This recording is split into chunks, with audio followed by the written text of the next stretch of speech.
on today's episode of Life Embodied. I think in general for women, it's being encouraged supposedly to not be angry and to smile and just be pretty. And I think for women, the most beneficial thing for them should be to be more angry.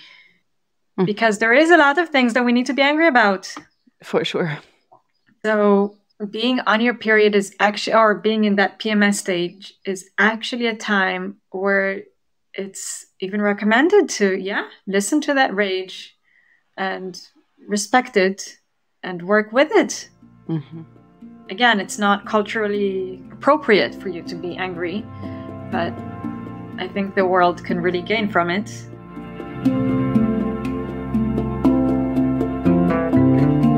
Welcome to Life Embodied, where we explore how an embodiment practice can support us in meeting the challenges of life. How can we surf the waves of life deeply anchored in the safety of our bodies? How can we learn to trust our capacity to be with intense sensations and emotions? How can we cultivate body awareness, and why does it matter? Episodes include interviews with experts and practitioners that bring their knowledge and passion and share practical tips for your everyday life. I am your host, Katharina Alf. Thank you for joining us and enjoy the conversation.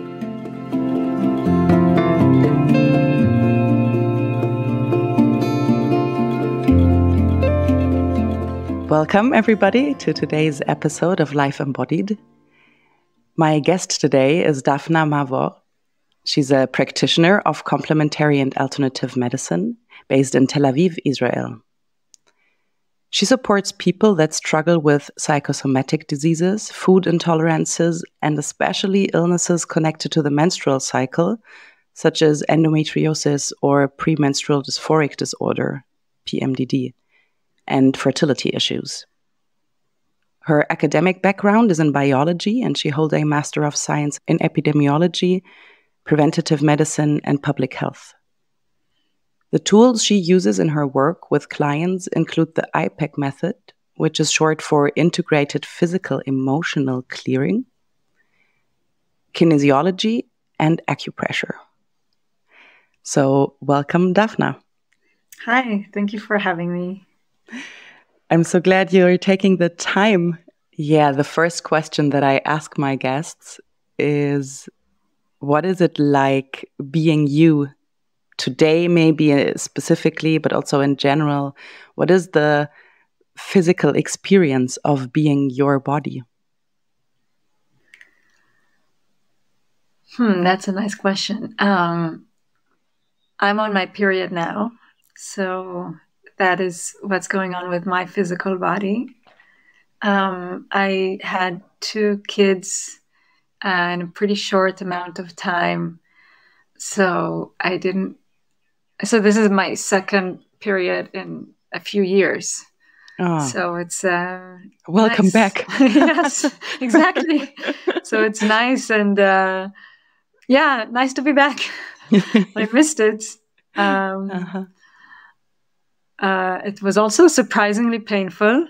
I haven't remembered how painful it is, and it was painful to experience a period while I'm with kids, so I can't really just take the time to myself. So it was also challenging to have both. Yeah, life. And what is the part that you missed about it? Oh, everything. I don't really know how to put it into words. Just everything. The whole, like, wondering if it's going to be today or tomorrow, and then, using the products. Even the pain, like the pain and also the sensation of that. Yeah, everything that's going on down there. The movements of the uterus and of the vulva, and just everything. The look of the blood itself. It's such a different kind of blood. It has such a different aura to it. Yeah. And also I was thinking that well, so my youngest is 8 months.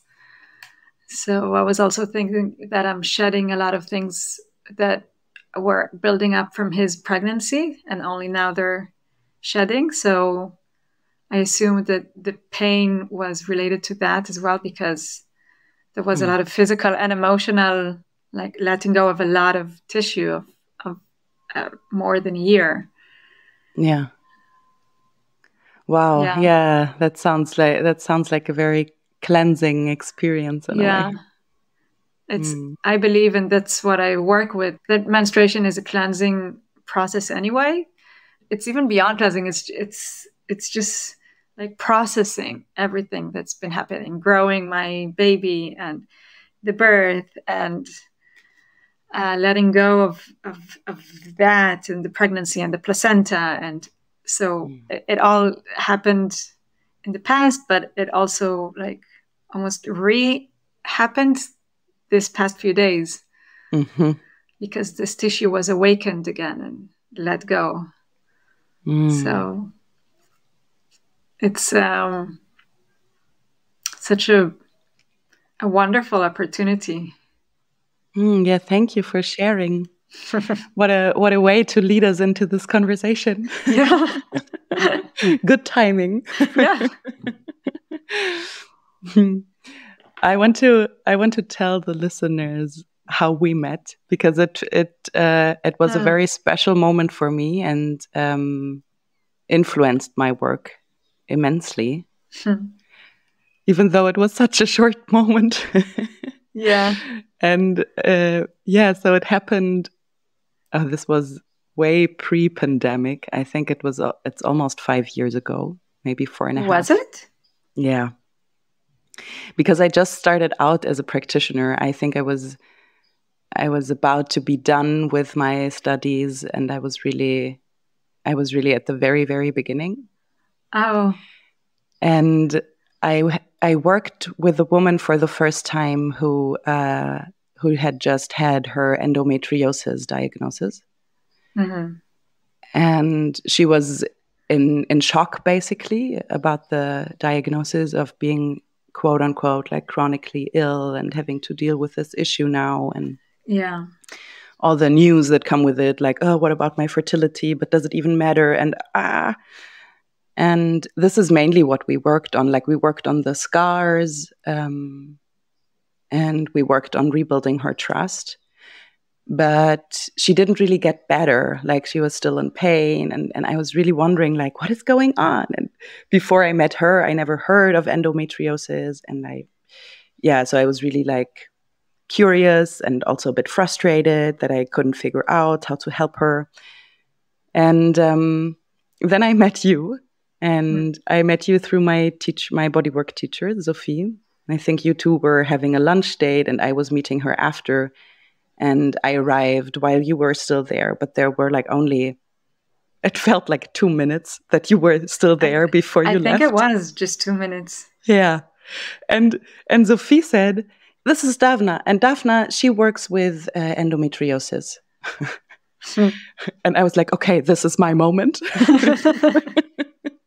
Then I said, okay, so just a word or two. What is important with endometriosis? And then you said, transgenerational trauma. And you disappeared. And I was like, oh, well, this sounds woo-woo. What the hell is transgenerational trauma? Like, I don't know. Because I also hadn't heard of that yet.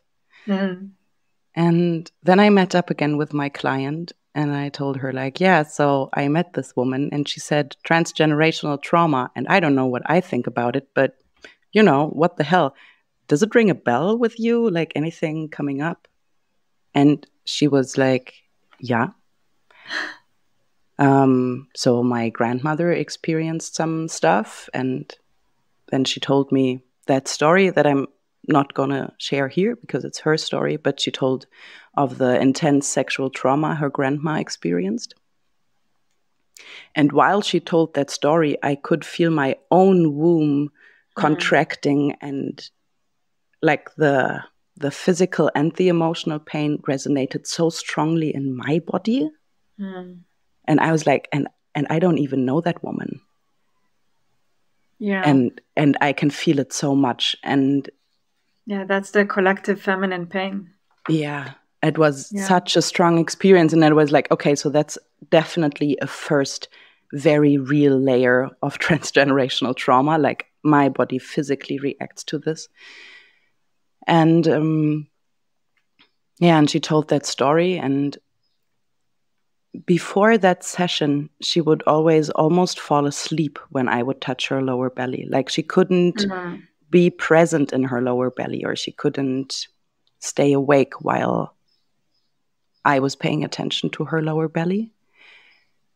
And in that session, for the first time, she stayed present, and she really could could connect with her lower belly, could stay in there while I was touching her, and she kind of, in a way, reclaimed her own fertility. Wow! And then, for a long time, the pain was gone, and I was flabbergasted. and then I really started to research and to dig into this whole topic, because I was like, what the hell? Everybody needs to know about this. Yeah, So, I agree. Yeah. So thank you so much for this super valuable impulse. You've been in my mind since, and I'm so glad that we get to talk. Yeah, I'm really happy to. That's the topic that I feel strongly about. Talking about it as much as possible, about the link between, well, just not only endometriosis and PMDD, but just general menstrual issues, even polycystic ovaries. I believe almost all gynecological issues are related to past generations and are related to transgenerational trauma. And even if it's not trauma that is directly from your ancestors, just the general collective feminine pain, just like you described, that she described the trauma that her grandmother went through, and you felt it in your womb. Yeah. Because the collective feminine pain is it's strong, first of all, because we're all women and we all really feel each other, but also because there is a lot of pain. Women have went through a lot of trauma in the past and as well as in the present. So the collective pain is very thick. And I believe that when we work with our periods and we learn how to digest and release that pain, we also do it not only for ourselves, but for past generations and for all women in general, and for the collective feminine pain. And I truly believe that this is a way to bring world peace eventually. When I use the pain that I feel during my period and I help release and shed it, I release the pain that has been accumulated there for centuries or thousands of years. So I'm kind of doing that energetic work for all women. And I think that's why it's painful. Like some practitioners or some people will say it's not supposed to be painful. I think it's the opposite. I think it is very painful, and it's unfortunately for a reason. Women have gone through immense trauma in the past. Just even look at, witch hunts, which have only happened just a few generations ago. We don't know it consciously, but our womb knows it. And there is a lot of pain and a lot of grief that needs to be shed. And it does so through all of our uteruses. So I truly believe that endometriosis women and PMDD women are the wisest, because these are the women that unconsciously can't even ignore the pain. Like it floods them every month. That collective pain, that collective feminine pain, it floods them every month, and every month they just can't not feel it.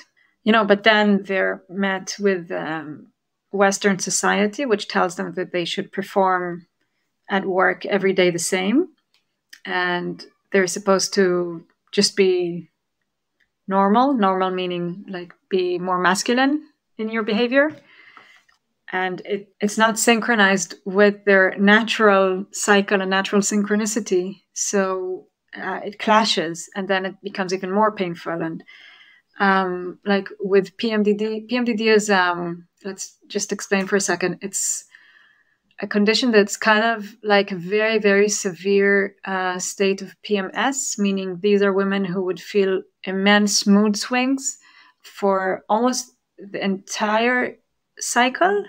Usually it's about 10 days or 2 weeks. It could be even more, up to even suicidal thoughts. And it is related to the menstrual cycle because there would be a time where they would feel a relief. And that's even more exhausting because it would just be, for example, 1 week or a few days where they would finally feel like clarity in their... and that would be around ovulation then?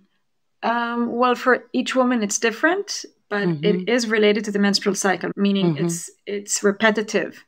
And they're usually being told that they're crazy and that this is a psychiatric disease. Yeah. And I think, well, I see it differently. I think that these are just women who suddenly feel the wave of that collective pain. They can't ignore it, but it's just not befitting with the Western schedule. So they need to block it and go, 8 o'clock in the morning, go to work, but they can't. Yeah. And then just this clash, like even intensify all their emotions and their sensations. And then they go to a psychiatrist, which tell them that they have a psychiatric condition, and it just intensifies. And if only we could create a space where they could just cry and scream and do whatever they need and release that pain, it would be gone in a matter of hours. But we can't, and I think it's the same for endometriosis. If only we could have a red tent again, as it used to be, and we would be a group of women all helping each other with the pain. Kind of like when you have a doula that helps you give birth. So if only we could have someone accompany you, or a group of women accompany you, and everybody, shedding that pain together, and everybody encouraging each other that it's okay to feel that pain and we're all in this together. I think it could be a really healing process. Yeah. Wow. Okay, there's a lot to unpack here. Yeah.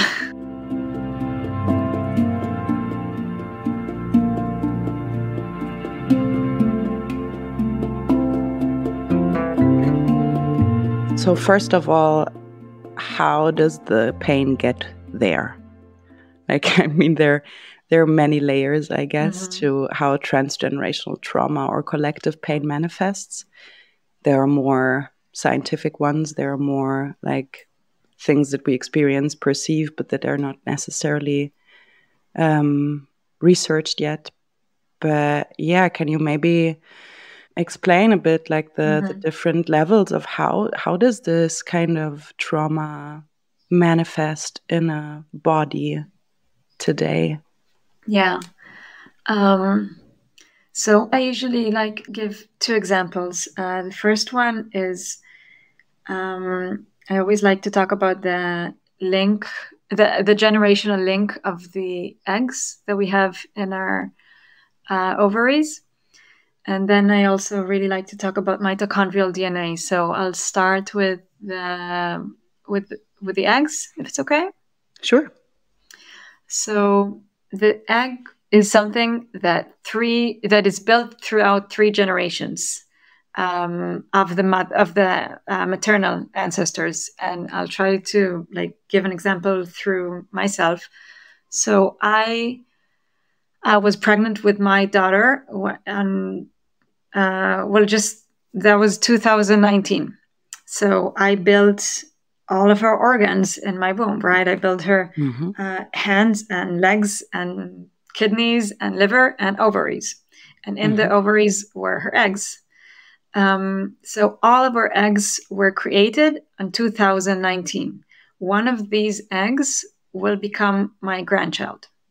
Yeah. So I created the egg that it will one day be manifested to my grandchild. So the eggs are actually created 3 generations before they're manifested. And that's 50% of our DNA. So, for example, my grandmother was in the Holocaust, and she created the egg that made me just 4 years after the Holocaust ended. So even this is something like a direct link that we can see. Yeah. The egg is like it's just a very wise cell that sits there for a very long time, absorbing everything and manifesting after these on the 3rd generation. Yeah. Do you know is there any research about this yet? Like how exactly the impact inscribes in a way? Yeah, so I'll get to that in a minute. There is a lot of research about transgenerational trauma, and they have seen, like, they were able to measure the trauma being passed through generations. I just wanted to point out the difference between the egg and the sperm. As we said, the egg is like a very wise cell, the biggest cell in humans. You can actually see it with your naked eye. It's kind of like it's about the size of the dot at the end of a sentence. If you write something with a pen, so you can actually see it with your naked eye. It's huge. And it's just one cell, and it's packed with a lot of DNA, and also a lot of mitochondrial DNA, which I'll get to in a minute. For the sperm, it's exactly the opposite. It's just the beautiful polarity of life. Sperm is being created every 60 days, so every 2 months, and it's destroyed after 2 months. So it's like very quick. It's the smallest cell in humans. It's about 10,000 times smaller than the egg. 10,000 times smaller. And you need both of them to create a human. So you need the egg, which has been sitting there for generations, and it's huge. And you need the sperm, which is tiny, and it's 60 days old, and it swims fast, which is kind of like, men and women. Men are like fast, like, yeah, come on. And women need to think about things, and they need to process, That's what I mean when I'm talking about. But then we move to the modern culture, which is very masculine, and it's quick, and it needs to get things done, and tick. And it's not befitting with our cycle. Yeah. So they've done a lot of research about transgenerational trauma. It's all under a field called epigenetics, which is a very fascinating field, because in the past they believed that our genes is like kind of a fixed puzzle that we come with, and there is no way to change it. So like if you're born with brown eyes, you're born with brown eyes, and that's it. But they've started to see that there are actually interesting molecular packages inside our genes which are very flexible. So they can help change, or they can help us adapt very quickly to any changes in our environment, which is actually very important. If you think about it, let's say, there's a rabbit that realizes that there have been a few years with much less rain, and it needs to pass that information to her children. So there is specific molecules which are wrapped or unwrapped differently to kind of help bring that message that, by the way, there's a drought, so prepare. Evolutionary, it makes sense. So that if there is something that would cause stress, I need to pass that information to my offsprings. And they've seen that this is actually also done in humans. Only for us, the stress in the past centuries is more emotional stress because of traumas. One of the most famous examples that they give is about a huge hunger period that happened in the Netherlands during the Second World War. So they saw that mothers that experienced, this massive hunger during the war, we assume that they passed this information to their children because their children still behaved like they were malnourished, even though they weren't. And what's interesting is that this was also being passed to the next generation. So the next generation also had a malnourishment, as well as they showed metabolic disorders. So 2 generations after the mothers experienced hunger, it was still felt. Another very famous study that was done, again, on Holocaust survivors, and they saw that Holocaust survivors and their children all had different in the chemistry of their blood. So receptors to stress hormones were more sensitive to the children of Holocaust survivors, meaning they react differently to stress. They've also done a lot of studies on animals because, shorter generations. Exactly. I mean, we don't have enough generations to look at after the Second World War. Yeah. So, they've done a lot of studies in mice where they put the mother mouse under stress, or that they put the offsprings on stress. The way they did it is they take the mother, so it's unpredictable when the mother will be there and when they will be separated by the mother. And they saw that 3 and even 4 generations later, the mice still had depressive behaviors. The male mice still were more risk takers. Wow. So this is something that has been studied a lot, and it's been shown, it's been proven, it's fascinating, and it's very logical, even when you think about it, that traumas that our ancestors went through are still felt. In our blood, in our chemistry, and as well as in our womb.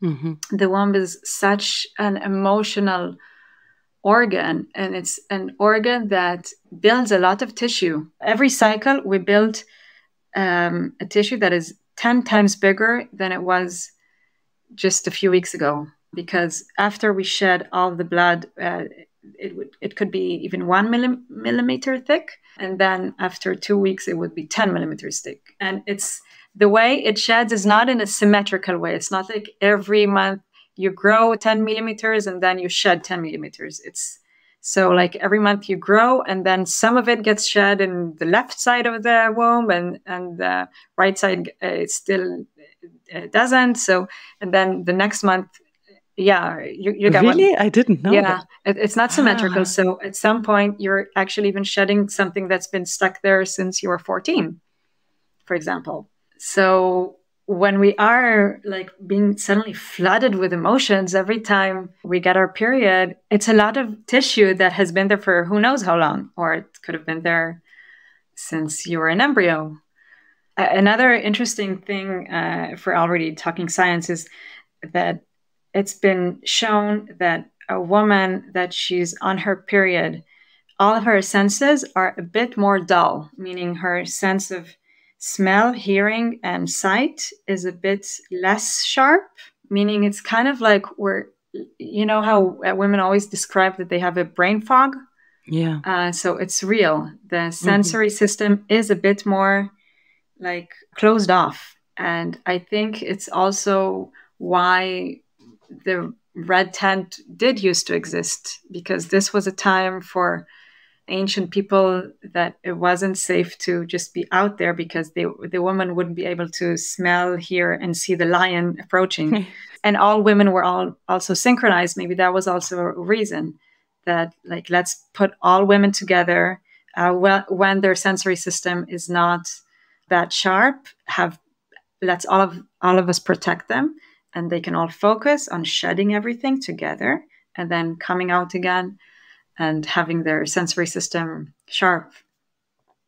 And I also personally believe that when all of our sensory system is a bit more dull or more closed off, that's when our channeling ability gets stronger. Like that brain fog is kind of us entering a different state of mind and a different energetic state of being.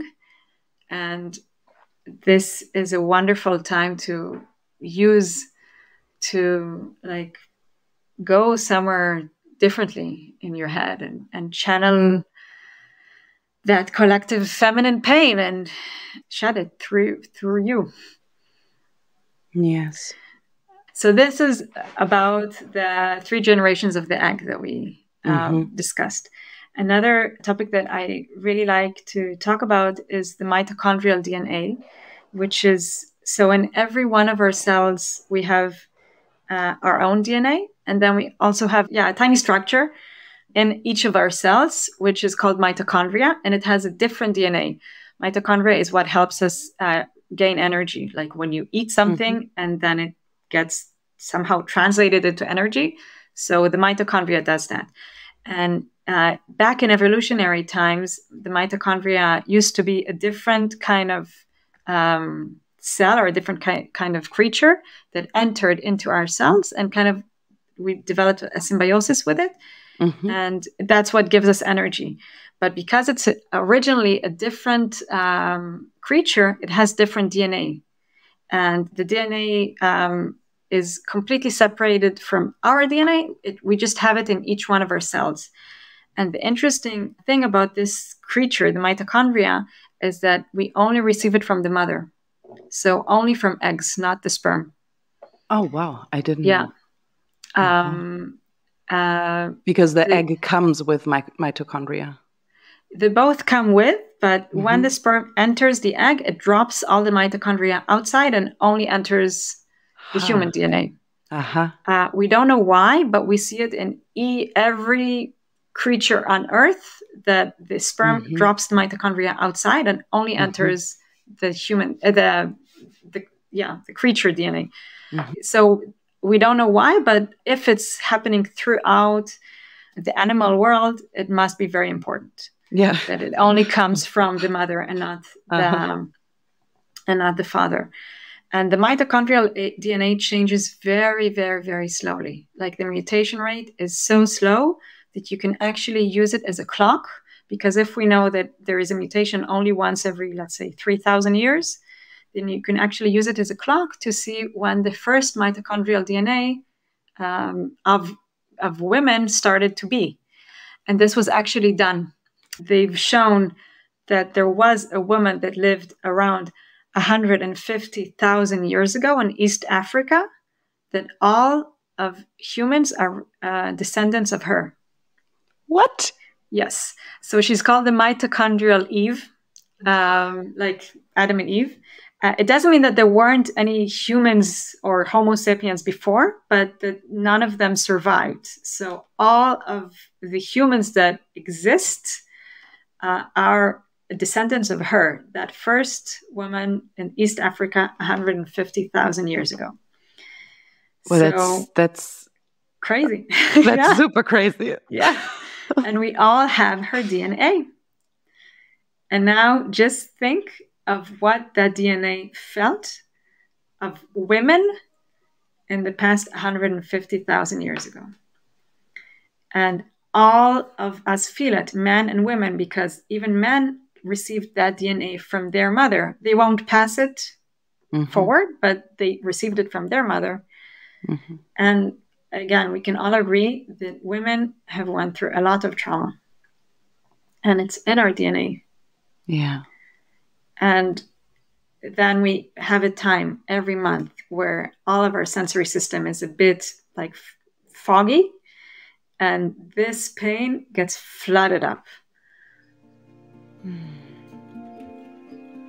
And then it's no surprise that it's painful.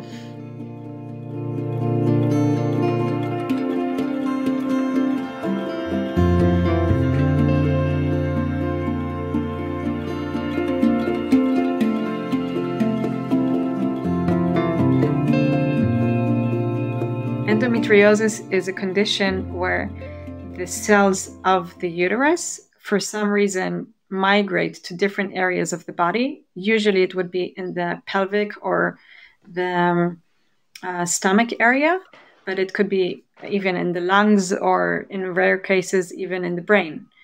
And the thing is that these cells still get the hormonal signal to bleed once a month. So that's why it's very painful, because these are areas that bleed, even though they're not in the uterus. Yeah. And just think of the symbolism of it, that there are women who bleed from so many different areas of their body every month. Yeah. And again, that's why it makes so sense that they're still feeling, they're bleeding, they're still feeling the pain.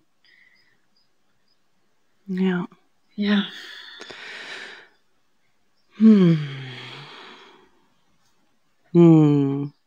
I really feel like taking a very conscious breath. Like, I think it's so crazy when we talk about these things or pay attention to them, that there's this very scientific level of, and this is how information is passed on and why it also makes sense. But then I think there is something different resonating in the whole topic, where you can, or at least that's how I experience it, that something resonates so deeply about this. It feels so true, because there is this level of what we definitely know about this. And then there's this level that feels almost a bit like an interpretation, or giving meaning to it in a way. Mm-hmm. But this giving meaning to it touches me so deeply. Like it feels so true to my heart. Yeah. This wisdom of, please create space for me to hold the pain. Yeah.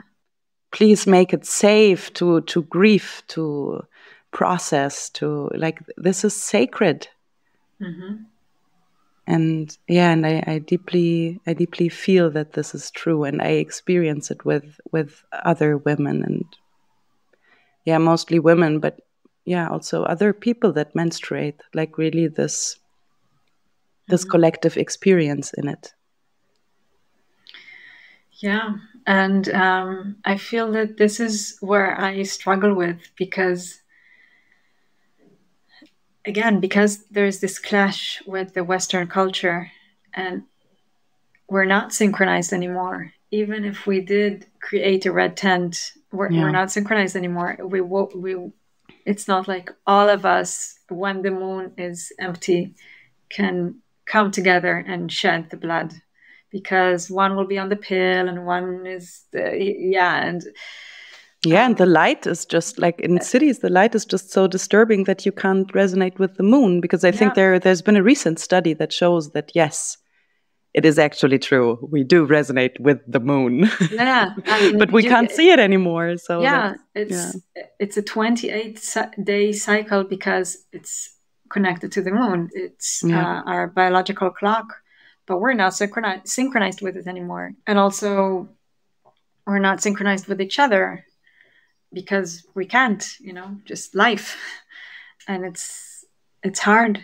And even if we were synchronized with each other, where are the wise grandmothers who kind of teach you and show you from your first period how to work with it, and guiding you every period again and again, that you're not crazy, you're feeling pain, it's normal. Yeah. Scream, cry, it's okay, do it. Yeah. Showing you also how to grieve, right? Yeah. It's an entire knowledge or package of wisdom that's been lost. Yeah.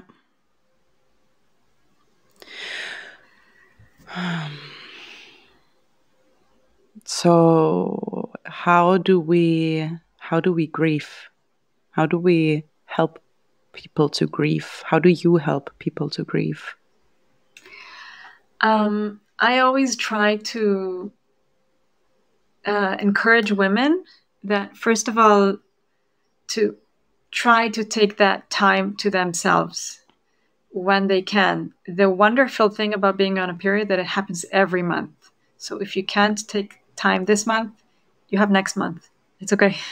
The period happens about 400 to 500 times in our lifetimes. Depends, on how many times a woman's been pregnant. Or interestingly enough, women still feel pain even though they're on the pill, when scientifically they're not supposed to, because they haven't ovulated and they have no thick uterine wall to shed, but they still feel the pain, meaning this pain is not just about the physicality of the uterine lining.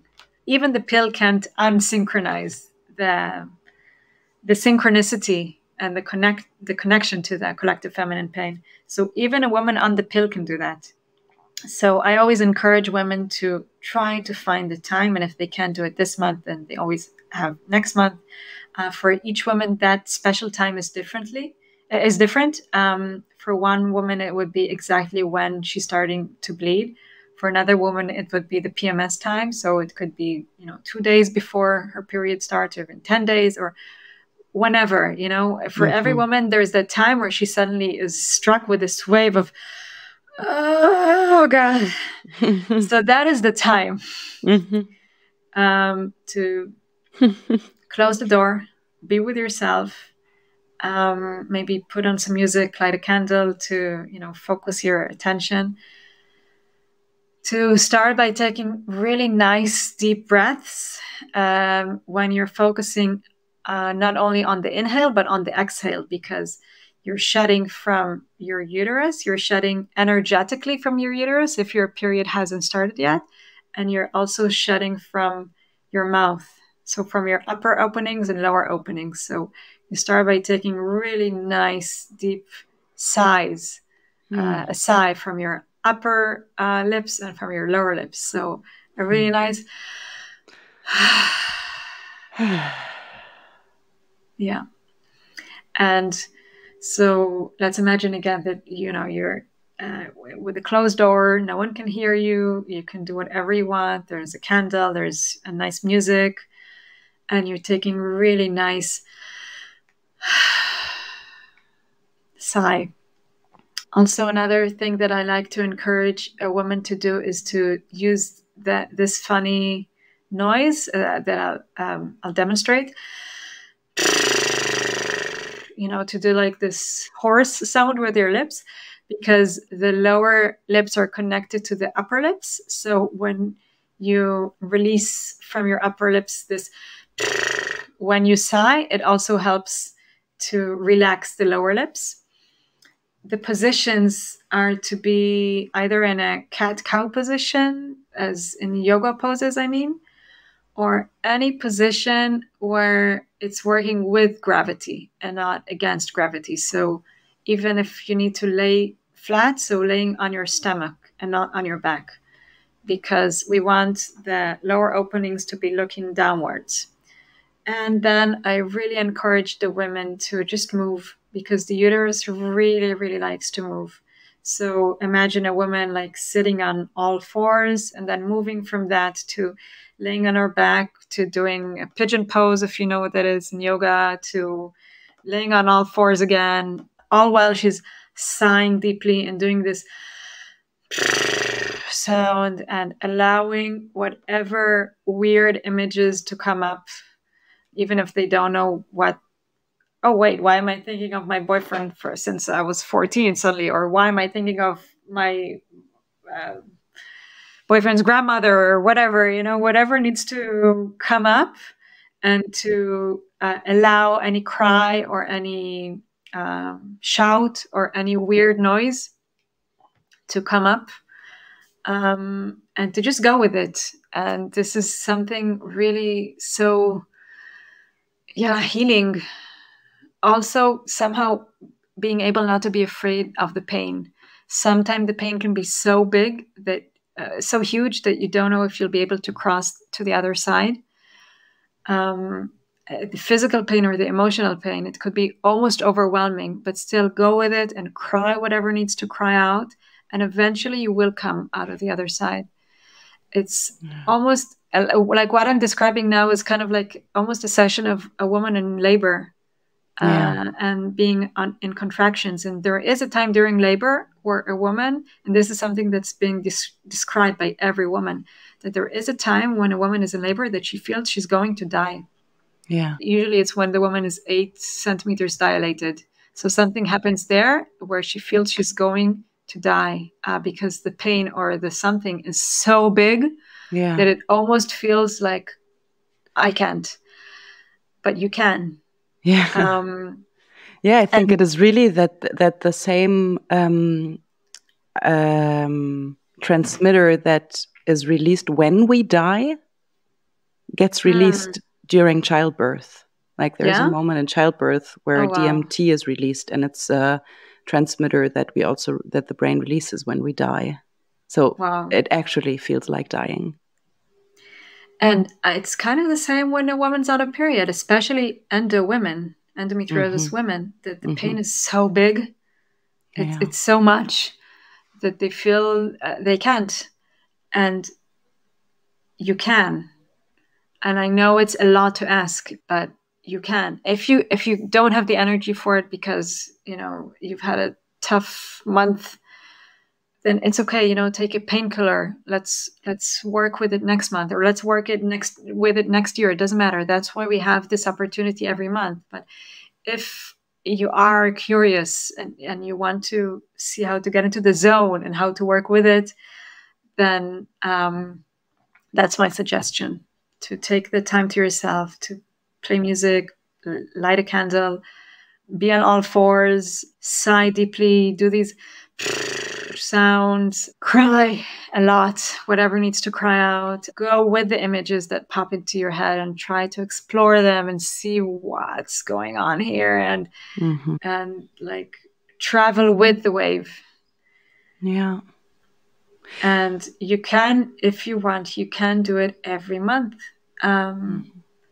Eventually, if you do this process, let's say it would take 2 hours, maybe, which is eventually shorter than being in this annoying pain for days. Yeah. Do you experience that women then get better? Depends on what's our definition of better. It's going to be painful next month as well. I'm just like giving suggestions of how to work with the pain and how to encourage you not to feel crazy that you're being flooded with these emotional and physical pain. But it's going to be painful next month.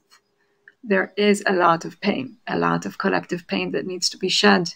We're just giving suggestions of how to work with it so that we can, transform the pain into growth. But it's still going to be painful. Yeah, but then again, I think if we allow pain to move through us, it also lightens or softens or loosens its grip in a way. That if we give into the pain, that the experience of it changes quite dramatically. Yeah. As opposed to when we contract with the pain and resist it. Yeah. I think it's kind of like, the way we expect labor to be. It's going to be painful, and the next birth of your second child is also going to be painful. We're just giving you tools on how to work with the pain and transform it into an empowering, healing sensation where you come out of it stronger. But the next birth is also going to be painful. Yeah.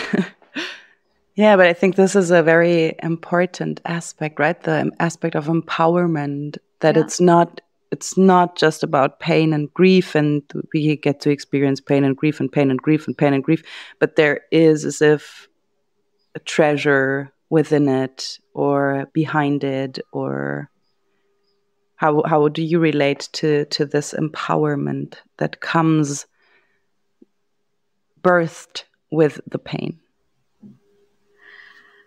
I think, first of all, there is a reason that we feel pain. Pain is the most effective way to catch our attention. Like, for example, if you walk barefoot and you're looking at the clouds and you're staring at the trees and you're thinking what a wonderful day it is, and then you're stepping on or something that like gets something spiky. Yeah. No matter how beautiful the clouds are, you need to take that spike out now. Yeah. And that's the purpose of pain. It draws your attention to right here and right now. And same goes with birth. If birth wouldn't be painful, then you would want to, start doing the dishes or something, but you can't. You need to focus. And same goes for menstrual pain. It's just eventually a wonderful technique to draw your attention to right here and right now, to the here and now. But then how do we transform that pain to feel empowered? And when we do this process that we just described, I think eventually you realize that, wow, you have such a powerful tool to channel with your ancestors and so much wisdom. I remember that when I just met my partner, the father of my kids, we were spending time we were in the Dead Sea camping, and I just got my period, and we had this beautiful moment where I allowed him to be with me when I did this process. And suddenly I had images of his grandmother while I was doing this process, and I realized that he can't release her pain, so she's like being channeled through me. And I'm in like a weird state, weird zone. So suddenly I never met her. I only know him for a few weeks. And afterwards, I felt so empowered that apparently I have channeling abilities.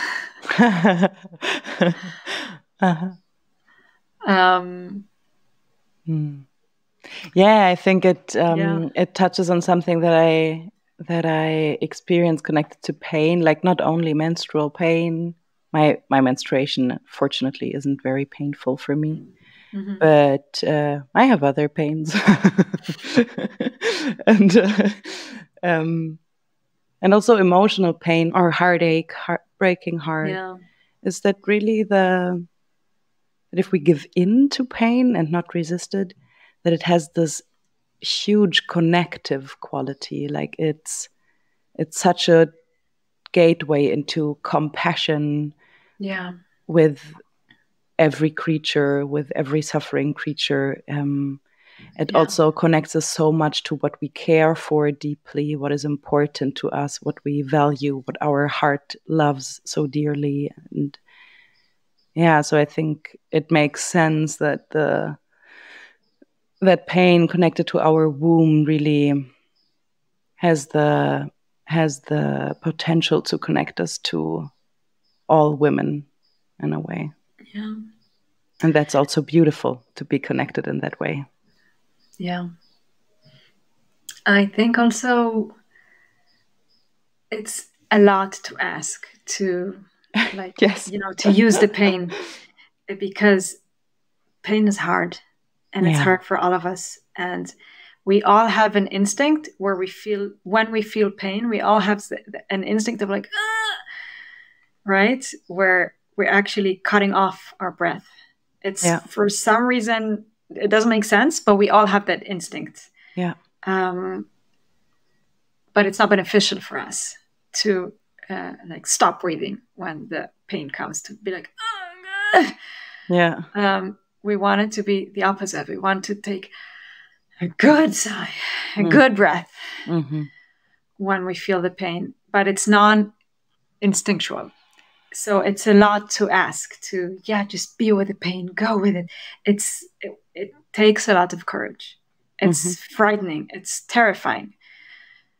But if we do somehow find the opportunity that we just so happen to, or have the ability and the courage and the ability to do it right now, and to go with it, and to ride that wave of pain, it can be transformed into everything that you described: the compassion, the empowerment, the inner wisdom, the connecting to all of our feminine ancestors. Mm-hmm. It's it can be really wonderful. Mm-hmm.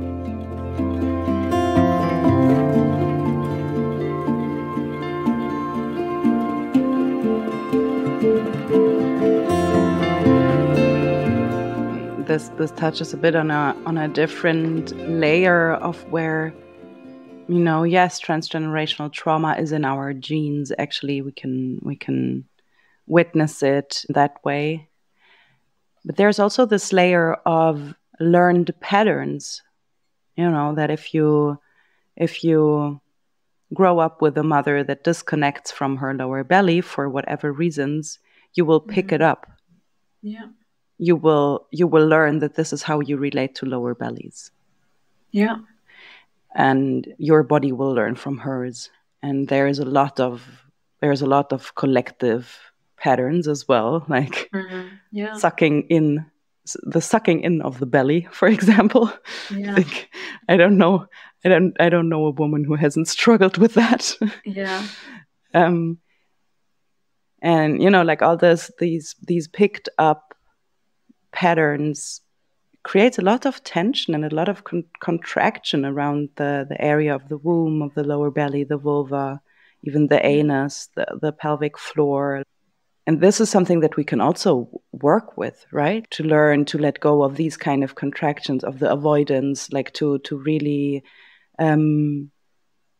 be at home in our lower belly, in our pelvis. And this might already be something that eases the process of release. Yeah. Because we're not like contracting around it, and then the womb can move more easily and more free. There is so much avoidance in this area and so much collective shame. You said that if we had a mother that we learned to, it's funny because it's not an if, it's like every woman, almost none of us has even seen our vulva. Take a mirror and look. Just imagine if there would be, I don't know, your knee that you never saw. You think it's disgusting. The smell, and you never saw it. The avoidance, like that's such a quick step to diseases.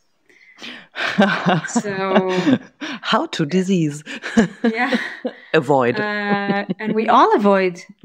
Like as we mentioned, if only we'd have the wise grandmothers to show us, but this is a knowledge that's been lost. So it's also not our mother's fault and not their mother's fault. It's a knowledge that's been lost. Yeah. And we're a generation who is starting to like reinvestigate our well-being. This is one of the steps to start making peace with this area, the entire area of the pelvis. And we need to make peace about something that's been avoided for so long, for centuries. So it's going to take a lot of time and a lot of pain to process. But yeah, even taking a mirror and looking, where do I pee from actually? Where's that? How does it look like? To make peace with it, to not see it as a disgusting, smelly area that's avoided. To show our kids, to show our daughters. Another really beautiful exercise that I like to give to women that have vulva diseases, candida or vaginal infections and stuff, to go outside somehow where they're alone in nature and sunbathe that area. Show it the sun already. Yeah. Look at it. Yeah. It's great. Creates a lot of joy for me when you talk about it like that. Yeah, it's an area that's supposed to feel joy. Yeah, that's our second chakra. It's the sexual chakra. It's supposed to feel joy, but it's covered with a lot of shame, a lot of guilt, a lot of hiding. and a lot of avoidance, especially for women. Mm-hmm. Men are more encouraged to, or they're more not discouraged to touch this area. Yeah, for sure. From childhood. Yeah. So maybe we can also, encourage the listeners to also use a mirror on a regular basis, not just once. Every once in a while, to take a mirror and look. Mm-hmm. Investigate how that looks, and to also sunbathe that area. To start showing it the light, feeling proud. Yeah. Yeah, and I know so many women. I mean, I haven't given birth yet, but I know so many women that after giving birth, they had real difficulties to reconnect with their vulva because it might have torn, and now there are scars. It might look different, it might feel different, and of course, in the beginning, it might be super sensitive and not pleasant to touch, and and that it's really a process to reconnect after giving birth. The place changed so much. Yeah. And I think this is something that we're also collectively missing in a way, like this initiation of the body that has given birth as something super sacred. Come on. I mean, what's more sacred than that? Crying out loud. And to honor it, and to honor every scar and every change, like, yes, this is not making you any less of anything. Like, this is proof of you giving birth. Yeah. It's your body. You own it. You can look. It's your right to know your body deeply. Yeah. It is. There's one thing that I would like to ask you. Because yes, there is pain and there is grief, but there's also rage, right? Like many women, especially in the premenstrual days, really experience a lot of rage. Like they're like, whew. How do you relate to this, or how do you also work with it? I always like to encourage women that their rage is real. Mm-hmm. Because what happens is that they won't feel anger or rage, and then it's being covered by, but you shouldn't. You shouldn't be angry. You should be nice and quiet and just smile. You're just overreacting. It's just your period. Yeah. Like one of the most insulting things that can happen is that when you're having a fight with your boyfriend, for example, for him to ask, "Are you going to get your period?" Yeah. Right. It's not that the rage or that anger or that frustration that you feel isn't real. It's the opposite. It is real. It's just now is the time where you can't not notice it. Mm-hmm. So use it. Mm-hmm. I think in general for women, it's being encouraged supposedly to not be angry and to smile and just be pretty. And I think for women, the most beneficial thing for them should be to be more angry. Because there is a lot of things that we need to be angry about. For sure. So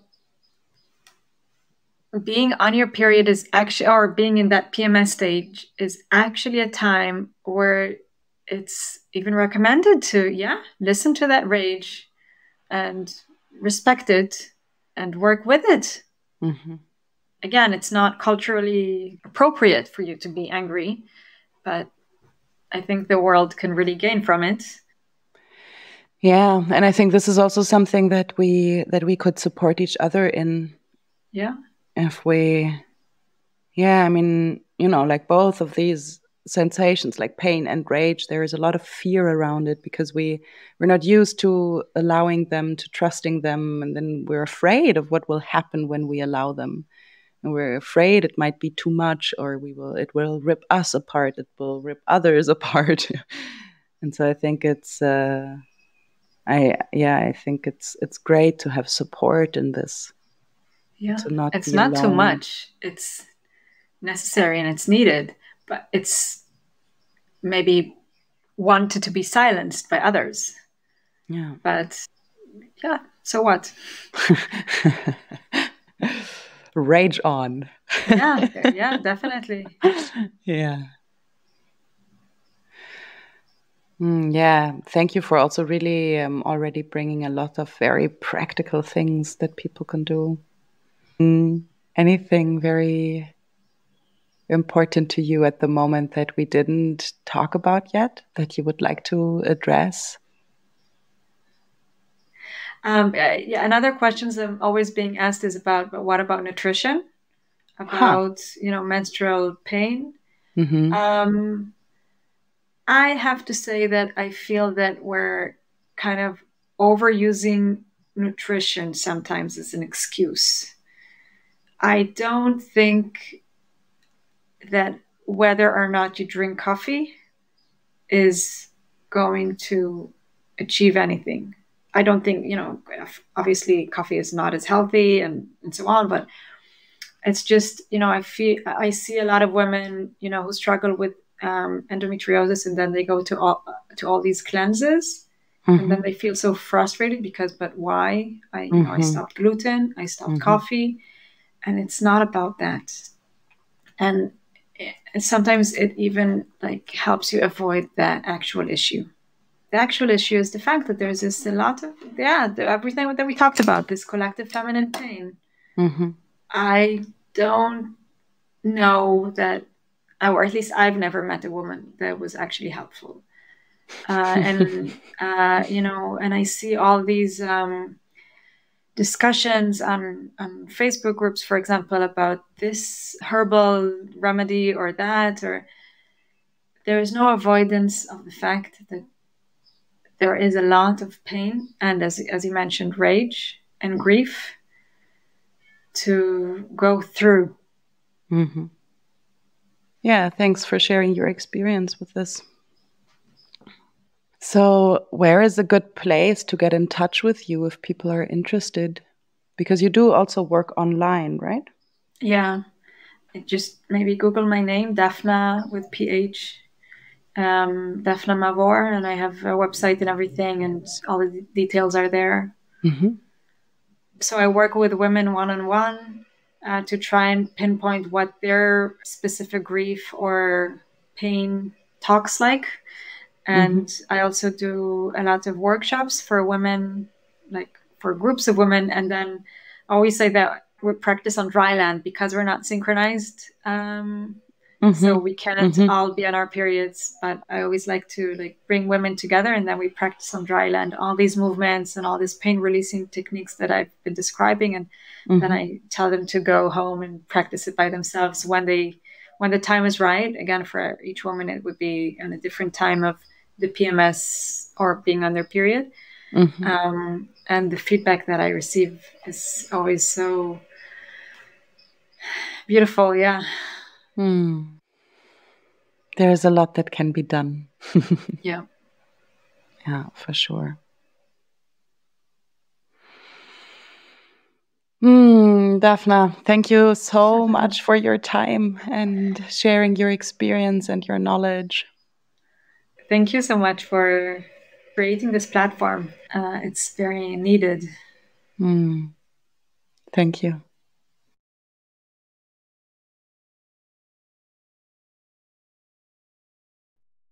Thank you, everybody, so much for listening. As always, I am so curious to hear your thoughts and maybe questions. Did you know that the podcast has an Instagram channel at Life Embodied Podcast? Check it out. That would also be a good way to get in touch. But of course, you could also write me an email. My email address is info@katharinaalf.de. That's Katharina with a TH. And yeah, if you're menstruating, I wish you a happy cycle. If you're not menstruating, I wish you happy cycling with those in your life that are.